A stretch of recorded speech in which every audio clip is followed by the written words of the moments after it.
All right, Dylan and I ready to whip through the highs and the lows of the week. Some good ones for you here. Our first high goes to all veterans of the United States military, but this morning to one in particular. On Thursday's National Pearl Harbor Remembrance Day, commemorating the 76th anniversary of the attack on December 7th, 1941, President Trump welcomed 6 vets of the attack to the White House. During the ceremony, one of the men, 98-year-old retired Senior Chief Quartermaster Mickey Ganich, broke into an old song. Remember Pearl Harbor. Have you heard that before a couple of times? Remember Pearl Harbor. Remember Pearl Harbor as we go to meet the foe.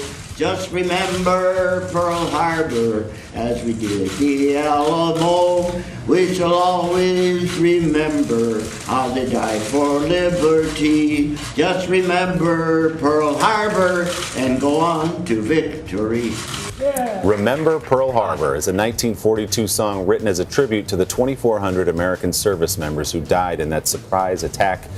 Ganich survived that day aboard the USS Pennsylvania. It's so good to see those guys. We've got to hang on to those guys as long as we can. On that day, he was getting ready for an intra-squad football game on the attack of Pearl Harbor against one of the other ships. So when the attack started, he had football pads on and a helmet and ran to his battle station to fight and defend. And then to hear him sing with a voice like that especially. Yeah, it's incredible. Our first low goes to the failed implosion of the old Pontiac Silverdome in Michigan. The demolition team had the 42-year-old former home of the Detroit Lions and Pistons all wired up with explosives. The crowd counted down to the end of an era, but then a cloud of dust, and the era was still standing there. Turns out a wiring issue prevented some of the charges from going off, and the steel columns in the Silverdome's upper deck remained intact. Well, that's embarrassing. The fellas, though, checked the connections, and the next day, take 2. There it is. The upper deck comes down. The rest of the Silverdome will be dismantled over the next year or so. And hey, at least a city bus didn't pull up to block the view of this stadium implosion. Shout out to Marta and the Georgia Dome right there. Why is everything being imploded lately? These are old domes. Is this like the time of year? These cities, cities take a lot of taxpayer money and build big, beautiful new stadiums, and they got to get rid of the old ones to make room for the new ones. Just wondering. Our next high goes to a concerned citizen speaking out at a public meeting of the Los Angeles City Council. The issue on the table, a proposed ban on house parties. Sir, the floor is yours. The floor is yours. Oh no, do we not? What up, council? My name is Chad Kroger. I'm an activist and house party enthusiast.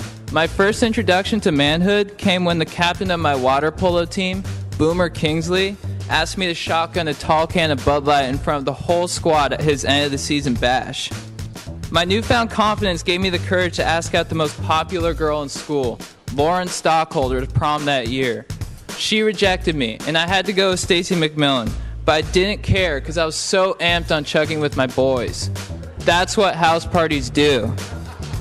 Raging at house parties is the truest way to party. Next. Thank you. Next. Raging at house parties. So here's the deal on that. The clip of Chad Kroger became one of the most widely shared videos of the week online.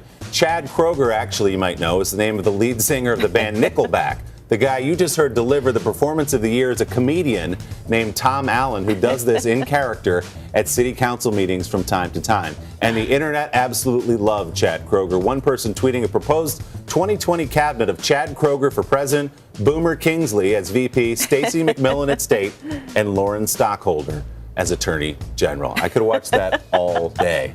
You would have just kept going on and on and on. He got cut off after 1 minute. Our final low goes to the low-down dirty trick played by a couple of kids on their old man. It's a pretty good one, actually. Dad's out here at home in Williamsburg, Virginia, working the yard with his commercial-grade backpack blower, getting those leaves into a nice, neat pile. Good technique here, strong, precise.